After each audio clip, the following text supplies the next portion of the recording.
Hello viewers, welcome back to my channel. আপনারা এখন দেখছেন শর্মিজি রেসিপি, সঙ্গে আছি আমি শর্মিলা। আর আজকের এই রেসিপিতে আছে ফায়ার লেমন পেপার চিকেন। খুবই ইজি একটি রেসিপি, আর বৃষ্টির দিনে এইরকম একটি রেসিপি যদি থাকে তাহলে তো কোনো কথাই নেই। প্রথমেই আমি কয়েকটা শুকনো লঙ্কা আর গোলমরিচকে হালকা করে ভেজে নিয়ে ড্রাই রোস্ট করে নিয়েছি।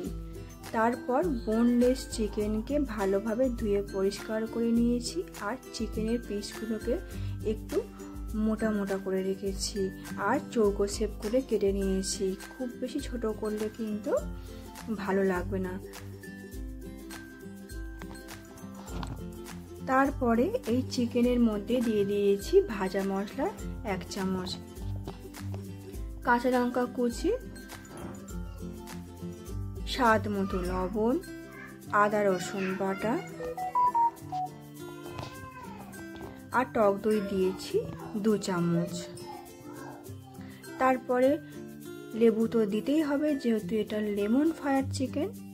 তারপর লেবুর রস দিয়েছি, আর দিয়েছি এখানে গন্ধরাজ লেবুর খোসাটা একটু ঘষে দিয়েছি। গন্ধরাজ লেবুর খোসা না দিয়ে এমনি লেবুর খোসা দিলেও হবে। তারপরে এটাকে ভালোভাবে মিশিয়ে নিয়েছি। মিশিয়ে নিয়ে আধা ঘন্টা এটা আমি রেস্টে রেখে দিয়েছি।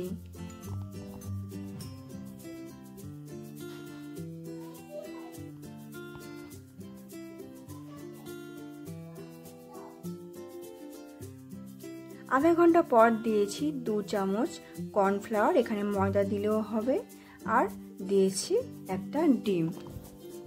সব কিছু কিন্তু আমি এখানে একসাথে মিশিয়ে রাখিনি, কারণ একসাথে এটা মিশিয়ে রাখলে জল বেরিয়ে যেত। সেই জন্য আধা ঘন্টা পর আমি এই দুটো মিশিয়ে এবারে কড়াইটাকে বসিয়ে দেব।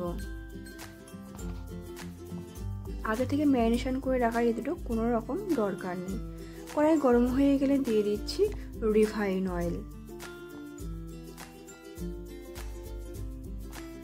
তেলটা ভালোভাবে যখন গরম হয়ে আসবে তখন চামচে করে এক একটা চিকেনের পিসগুলো দিয়ে ভালো করে ভেজে নেব। এক পিঠ হয়ে গেলে অপর সাইডটাও উল্টিয়ে পাল্টিয়ে ব্রাউন কালার করে সুন্দর করে ভেজে নেব। তারপরে গ্যাসটাকে হাই ফ্লেমে দিয়ে তেল ঝরিয়ে চিকেনের পিসগুলোকে তুলে নেব। চিকেনের পিসগুলো ঠান্ডা হয়ে এলে একটু তারপরে ছুরি দিয়ে ওটাকে আমি 2 টুকরো করে দেব। প্রত্যেকটা চিকেনের পিস 2 পিস করে নেওয়ার পর তারপরে দিয়েছি একটা প্যানের মধ্যে 1 চামচ বাটার।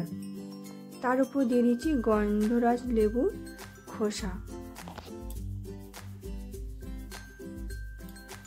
হালকাভাবে নাড়িয়ে চাড়িয়ে তার মধ্যে দিয়ে জুলিয়েট করে কেটে রাখা আদা আর ভাজা মশলা, কাঁচা লঙ্কা কুচি আর চিকেনের পিসগুলো সব দিয়ে দিয়েছি। তারপরে আরও একবার দিয়ে দেব একটু বেশি পরিমাণ লেবুর রস। ভালোভাবে নাড়িয়ে চাড়িয়ে নিয়ে গ্যাসটাকে অফ করে দেব। তারপরে সার্ভ করব আমরা ফায়ার লেমন পেপার চিকেন। ভিডিওটি যদি ভালো লেগে থাকে তাহলে লাইক, শেয়ার, কমেন্ট আর অবশ্যই করে সাবস্ক্রাইব করতে ভুলবেন না। নেক্সট ভিডিও দেখতে